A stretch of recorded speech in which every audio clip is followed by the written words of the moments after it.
Father, we thank you for this day. We thank you for removing the stay-at-home order as we will go to church for the first time in about a month and a half today after this is over with. We pray for the protection of all the people as this virus epidemic that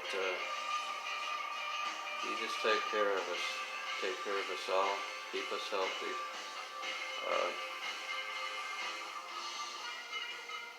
Use my mouth, my lips, put your words in my mouth. Don't let me talk for myself, speak in my own mind. Help me to get the message out for people to understand and hear what they need to hear. Bless this gathering here in the living room. I'm going to try to keep it going. Thank you for this also. Thank you for this ministry. In Jesus Christ's most holy and precious name. Amen. Amen. All right. All right. Turn this on. 1 minute, because I got to read a little bit.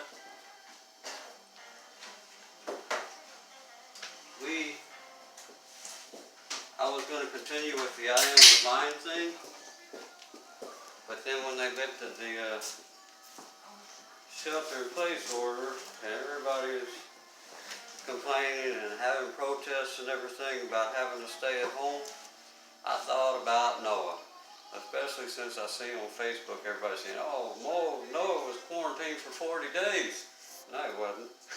He was quarantined for a year.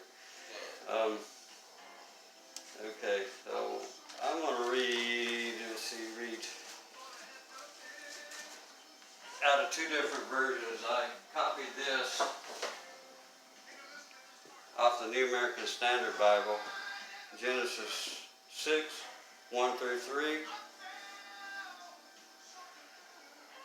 Now it came about when men began to multiply on the face of the land, and daughters were born to them, that the sons of God saw the daughters of men were beautiful, and they took wives for themselves, whomever they chose.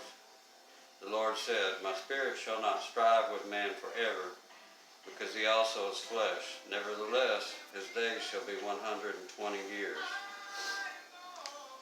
Now, the word strive kind of jumped out at me, so I conferred with Uncle Webster on that, and just to give a little better thought to this, strive, make great efforts to achieve or attain, or obtain something, or to struggle or fight vigorously. All right, we know that, but sometimes it just gives me a renewed deal. Now, I'm going to read out of the New International Version. Give me a second. I got to kind of look this stuff up.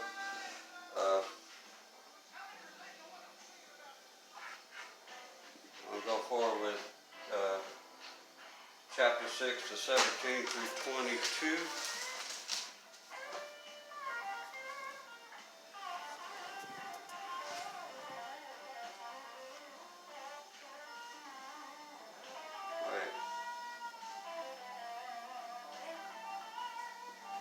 Pause that for just a second. I'm going to go with Genesis 13, 6 and 13. So God said to Noah, I'm going to put an end to all people of earth is filled with violence because of them.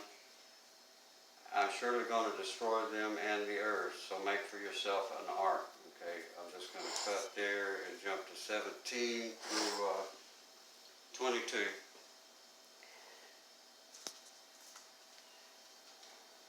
I'm going to bring floodwaters on the earth and destroy all life under the heavens, every creature that has breath of life in it. Everything on the earth will perish. But I will establish my covenant with you, and you will enter the ark, you and your sons and your wife, and your sons' wives with you. You are to bring into the ark all the living creatures, male and female, to keep them alive with you. 2 of every kind of bird, every kind of animal, and every kind of creature that moves along the ground will come to you to be kept alive. You are to take every kind of food that is to be eaten in the floor to be eaten and stored away as food for them. Noah did everything just as God commanded.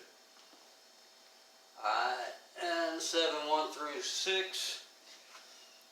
The Lord said to Noah, "Go into the ark, you and your whole family, because I have found you righteous in this generation. Take with you 7 pairs of every kind of clean animal, male and female, male and its mate, and 1 pair of every kind of unclean animal, male and its mate, and also 7 pairs of every kind of bird, male and female, to keep their various kinds alive throughout the earth. 7 days from now, I will send rain on earth in 40 days and 40 nights, and I will wipe from the face of the earth every living creature I have made."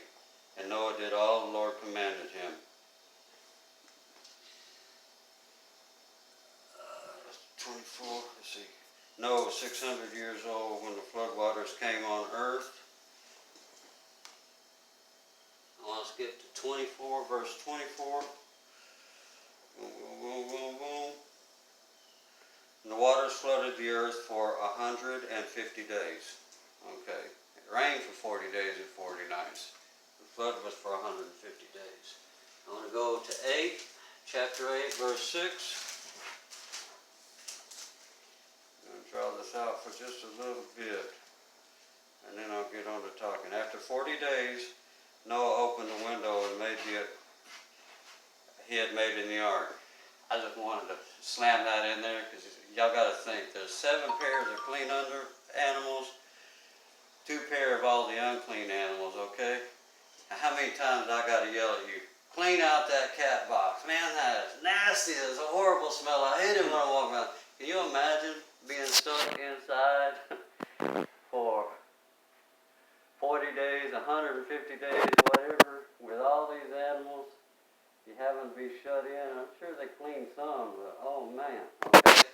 Now, you're not just quarantined, you quarantined in the bathroom. Alright? Imagine one of those porta potties on a construction site that they only clean out once a week that 100 people use. And all the people that walk by. I've been in construction. Alright. That was just a side note. Alright. I want to finish up with 13-16. Where is it? Alright. By the first day of the first month of Noah's 601st year, the water had dried up from the earth. Noah then removed the covering of the ark and saw the surface of the ground was dry. By the 27th day of the 7th month, the earth was completely dry. Then God said to Noah, "Come out of the ark, you and your wife and your sons and your wives." Alright. That was like a year later. He'd been stuck in the ark with all those animals for a year. Okay. I want to say something first. This reminded me of a long time ago. I was sitting in church service and they were having this guy got up to talk before service and it's like, "And I saw this light in the sky when I was coming and I just thought, oh, Jesus is coming back. Come on, Jesus, take me. And I was like, for some reason that struck me just kind of the wrong way, and I was like, what, really? I said, God, Jesus, don't take this the wrong way. I love you and I really want to see you. I said, but don't come back today. Just wait a while, okay?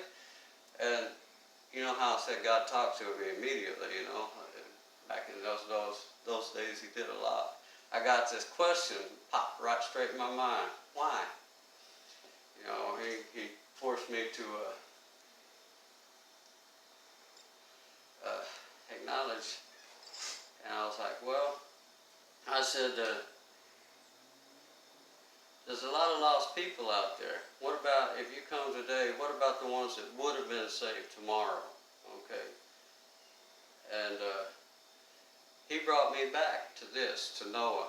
And what God said, and it says in the Bible 120 days, what God told me was, Jesse, Noah preached for 125 years without a single convert. That is my proof that when Jesus comes back, there's not going to be anybody that's going to be saved tomorrow.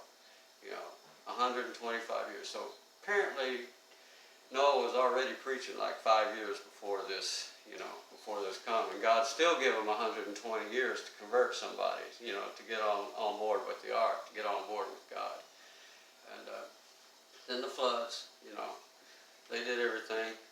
They got in the water, and nobody go commit suicide and jump out and drown themselves or anything. And this is important. All right, when the floods receded, you got to understand, the ground was saturated, soaked. You could bog up in mud